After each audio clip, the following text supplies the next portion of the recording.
So hello everyone, welcome back to the channel. आज की video में अपन VSP3 के ऊपर बात करने वाले हैं। VSP3 जो है अपने को सिंगल फेसिंग प्रिवेंटर रहता है। अब इसमें दो चीज़ें देखने वाले हैं आज की वीडियो में अपन। पहले तो VSP3 रहता क्या, काम कैसा करता, फिर उसकी वायरिंग क्या है, दो चीज़ें देखने वाले अपन। तो पहले अपन वायरिंग की बात कर लेंगे 3 फेज़ के।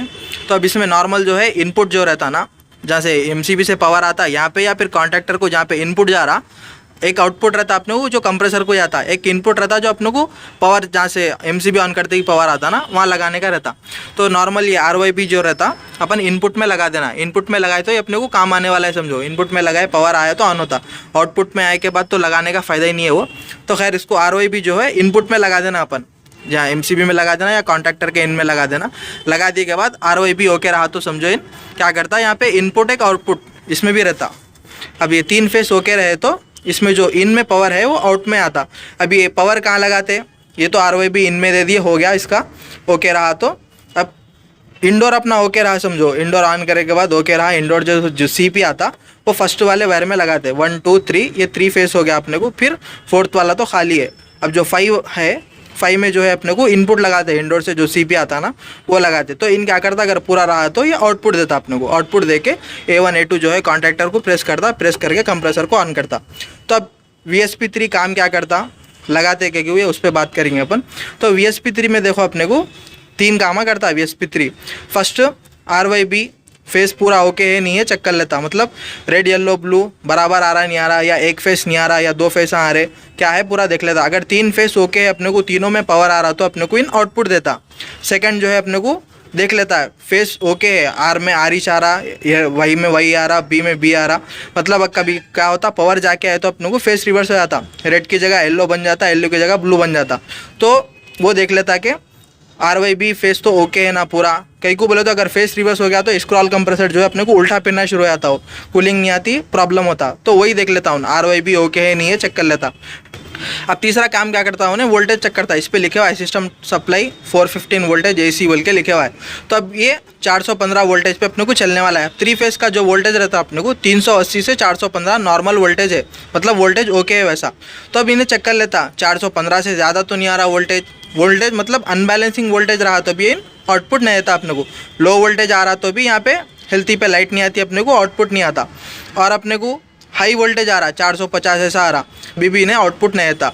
अब इसका काम क्या रहता VSP3 का बोले तो अपने जो कंपोनेंट्स रहते हैं, कंप्रेसर, फैन मोटर, इसके अंदर 3 फेस की फैन मोटर है, तो अब उन लोगों को जलने से बचाने का रहता। लो वोल्टेज पे भी जल जाते और ना हाई वोल्टेज पे भी जल जाते, तो वो भी इन्हें काम करता समझो। बाकी का जो है इसकी वायरिंग 3 फेस ओके रहा बोले तो यहाँ पे इनमें जो पावर आके रुके हुआ है इंडोर से, वो आउट में आ जाता अपने को। आउट में आके अपने को कंप्रेसर को ऑन कर देता।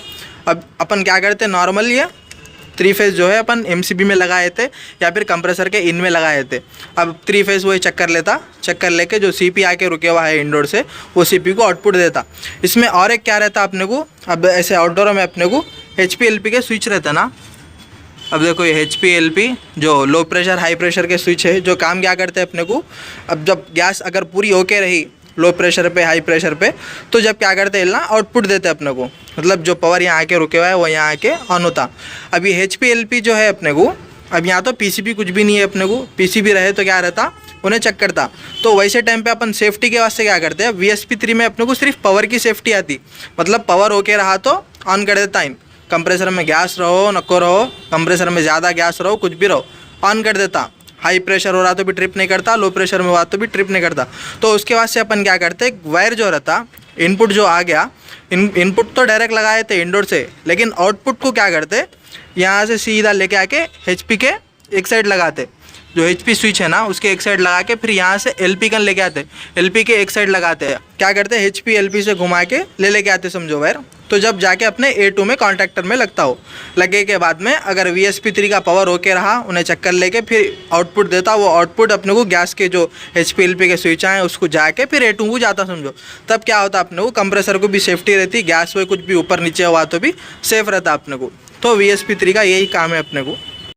अब ये जो HPLP की वायरिंग है, जो VSP3 से अपन डायरेक्ट कॉन्ट्रैक्टर को नहीं दे के कंप्रेसर की सेफ्टी के वास्ते पहले HP के स्विच को दे रहे, फिर LP के स्विच को दे रहे, फिर उसके बाद कॉन्ट्रैक्टर को आउटपुट दे रहे, तो ये एक हद तक सेफ भी नहीं है समझो।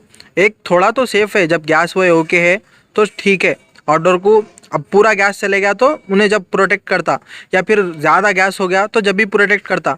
लेकिन अब थोड़ा बहुत गैस कम हो गया समझो इधर उधर, या मतलब आउटडोर ब्लॉक हो गया, आउटडोर ब्लॉक होने की वजह से क्या होता, थोड़ी देर के बाद से हाई प्रेशर आ जाता, हाई प्रेशर होके सही से कंडेंसिंग नहीं कि जब हाई प्रेशर होता ना, जब थोड़ी देर ट्रिप करता, फिर थोड़ी देर कम होता, फिर प्रेशर रिटर्न आते कि फिर ऑन कर देता।